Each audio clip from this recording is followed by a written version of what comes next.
Welcome to our second installment of Ask the Community. The question posed to the Monday Minute is, how can we navigate the bottleneck of completing our projects when there are pricey material shortages? And what should we do to help inform our clients? Thanks, JT, for the great question. The exciting thing is, the number of permits for single-family homes has been increasing almost as fast as the lumber prices. Well, maybe not almost as fast, but even with a pandemic, you guys have been working your arses off, and I hear that you still are. From January through July in 2019, there were about 500,000 single-family home permits. During the same length of time in 2020, permits increased to 530,000. Now, so far this year, there have been 587,000 permits. That's an 18% increase. Now, I admit, that's nowhere close to the whopping 377% that the lumber prices have increased in just 1 year, but how much has it really affected residential construction? Is it possible that we could have been at 750,000 houses by August 2021 had there not been a pandemic? A good friend of AIBD, economist Elliot Eisenberg, the bowtie economist, recently told me some good news. Framing lumber prices have come down dramatically. They are down by about 2/3 from their 1,800 per 1,000 board feet peak earlier this year. The problem is that everything's on back order. Windows, cabinets, bathtubs, appliances, ceramic tile, trusses are all unavailable, and in many cases the wait is 6 to 7 months. On top of that, Delta variant outbreaks are partly because vaccination rates among construction workers is pretty low. And even after telling me all that, Elliot predicts that home starts should rise about 175,000 this year and another 125,000 next year. And by the way, Elliot's a trip. As economists go, he's one with a personality. He sends me 70 words on the economy via email every weekday. It's information that I find helpful, and I often pass it along, like now. Now, he'll send you that same information for free. Go to his website, econ70.com, and look for the button to subscribe. So, builders are pushing hard despite all the impediments, and you guys are still producing house plans as fast as you can. Elliot shared with me the other key trend, and that's the work from home phenomenon. And based on surveys and things that he's read, it seems that up to 20% of us will be working from home. That's 4 times more than before the pandemic. He thinks it's going to cause the home size to rise, and maybe you've already seen that.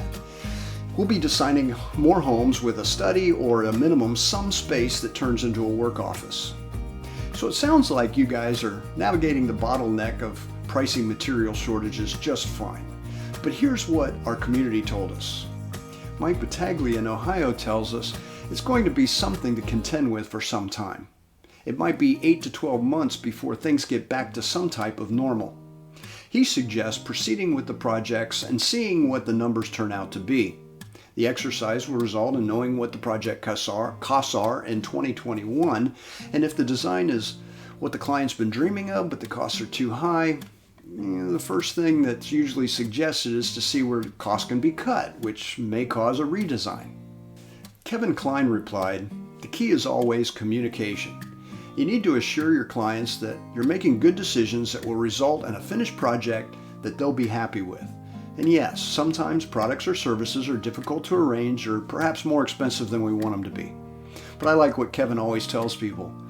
I can do anything. The impossible takes a little longer." Christopher Ely agrees. All clients will appreciate a designer who works to educate them and provide guidance on their project. Now, Chris wants to turn all of his clients into salespeople. He does this by making sure that they enjoy both the journey and the result. He says people don't care what you know until they know that you care. And finally, Terry Klein advises us to orchestrate a meeting with all the players. Inform them that we're all taking a risk in these volatile and crazy times. He says infinite patience brings immediate results. What else can we do? The bottom line, when designing spaces for our clients, we need to balance making the design unique and appealing while respecting budgets and staying realistic with material choices.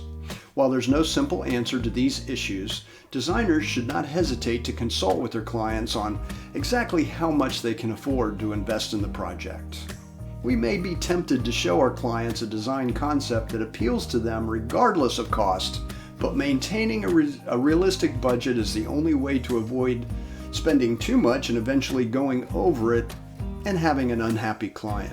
But the way things are looking, it seems like you guys have this covered. So as always, tell us about your ideas in the comments below, subscribe to the AIBD Online YouTube channel, and remember to ring the bell. And have a try. Oh wait, I almost forgot. Before you go, if economic forecasts are your thing, you may want to sign up for one that I'm hosting this Thursday on Whopping, Moving Forward with Confidence. The presentation is the opening keynote at a recent Great Game of Business conference that I attended. Economist Alan Beaulieu, president of ITR Economics, says that his firm is 95% accurate with their forecasting. If that's true, you don't want to miss what he has to say.